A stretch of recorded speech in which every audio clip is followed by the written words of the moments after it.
안녕하세요.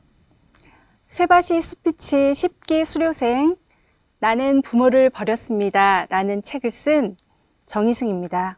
이 책 제목을 처음 들으신 분들은 많이 놀라셨을 겁니다. 부모를 버렸다니 무슨 말이지? 하셨을지도 모르겠어요. 하지만 저는 이 제목을 쓰기까지 정말 오랜 시간이 걸렸고 이 말을 세상에 꺼내기까지 수십 년이 걸렸습니다. 네, 저는 친족 성폭력 피해자입니다. 8살부터 청소년이 될 때까지 아빠에게 성추행을 당했습니다. 엄마가 야간 근무를 나가고 나면 이불 속에서 느껴지는 그 손길, 그 끔찍한 손은 뱀처럼 내 몸을 기어다녔습니다. 엄마가 알면 무너질 거라 생각했습니다. 그래서 숨기고 참았습니다. 15살이 되던 어느 날 저는 문고리가 없는 방문의 못을 받고 빨랫줄을 묶어 아빠의 출입을 막아야 했습니다. 문을 열려는 달그락 소리를 들으며 저는 온몸에 힘을 주고 빨랫줄을 꽉 붙잡고 있었습니다. 그날 제 손바닥은 피가 났고 그 손을 얼굴에 묻은 채 엄마가 오기만을 기다렸습니다. 나만 참으면 돼. 과거는 잊으면 돼. 결혼하면 괜찮아질 거야. 저는 그렇게 믿으며 살아가려 했습니다. 하지만 그게 아니었습니다. 고통은 가만히 있지 않았습니다. 참고 덮고 밀어두었던 기억들은 결국 제 몸을 망가뜨렸습니다. 우울증과 공황장애, 그리고 알 수 없는 두통과 불면, 몸이 먼저 말하기 시작했습니다. 이제 그만 참아도 된다고. 결국 저는 50년 동안 숨겨온 이 이야기를 가족에게 고백했고 그 결과로 저는 스스로 고아가 되었습니다. 가족의 울타리에서 나왔습니다.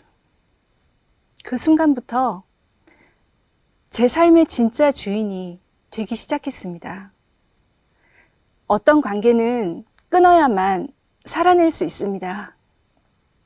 가족이라고 해서 모든 것을 참아야 하는 것은 아닙니다. 피해자에게 침묵을 요구하는 문화는 피해자를 2번, 3번 죽이는 일입니다. 제가 이 이야기를 꺼내는 이유는 단 하나입니다. 저처럼 말하지 못하고 아직도 고통 속에서 혼자 싸우고 있는 분들에게 말해주고 싶었습니다. 당신은 혼자가 아닙니다. 그 지옥에서 빠져나올 수 있습니다. 우리는 살아낼 수 있습니다. 라고요. 사실 저는 이 이야기를 꺼내고 나면 엄마와 오빠들이 저를 지켜줄 거라 생각했습니다. 하지만 현실은 달랐습니다. 세상에 알려질까봐 외면하는 가족을 보면서 저는 더 심하게 무너졌습니다. 그때 저는 블로그에 글을 쓰기 시작했습니다. 처음엔 너무 힘들었어요. 손이 덜덜 떨렸고 문장 하나 적을 때마다 온몸이 경직됐습니다. 세상도 날 외면하면 어떡하지? 세상이 나를 추하게 보면 어떡하지? 그런데 얼굴도 나이도 아무것도 모르는 사람들이 저를 응원해 주었습니다. 엄마에게 그토록 듣고 싶었던 말. 그동안 고생했어. 무서웠지? 용기 내줘서 고마워. 라는 말을 블로그에서 수많은 하트와 댓글로 받았습니다. 저는 조금씩 용기를 내기 시작했습니다. 그리고 한 문장씩 적다 보니 제 안에 작은 아이가 고개를 들기 시작했어요. 그 아이는 그 시절의 나였습니다.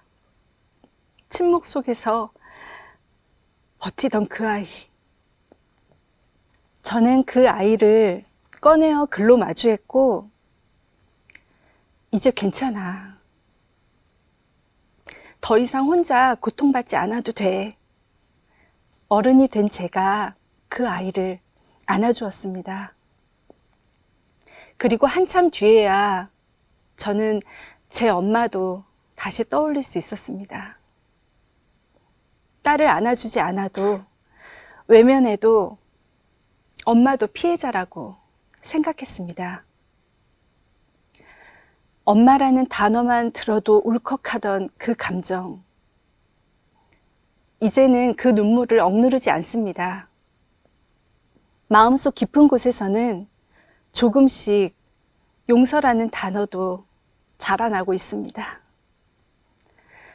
상처는 지워지지 않지만 우리는 상처를 품고도 살아갈 수 있습니다. 트라우마는 사라지지 않지만 그 위에 나를 다시 세울 수 있습니다. 정신의학에서는 저를 트라우마 생존자라고 부릅니다. 맞습니다. 저는 생존자입니다. 그 고통 속에서도 살아냈고 지금도 살아가고 있습니다. 그래서 여러분께 꼭 말씀드리고 싶습니다. 화목한 가정에서 태어나지 못했어도, 좋은 부모를 만나지 못했어도 우리는 소중한 존재입니다. 지금도 누군가는 조용히 울고 있을지 모릅니다. 그러나 언젠가 그 눈물은 당신의 가장 깊은 용기가 될 것입니다. 그리고 더 이상 고통을 혼자 짊어지지 않아도 됩니다.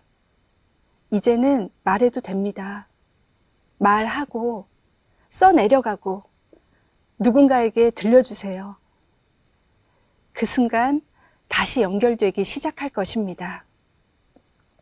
지금 이 순간에도 상처 속에서 살아가는 누군가가 있다면 제가 드리고 싶은 마지막 말은 이것입니다. 당신은 혼자가 아닙니다. 이제 당신 차례입니다. 당신의 상처받은 아이를 꺼내어 안아주세요. 그리고 함께 걸어가요. 들어주셔서 감사합니다.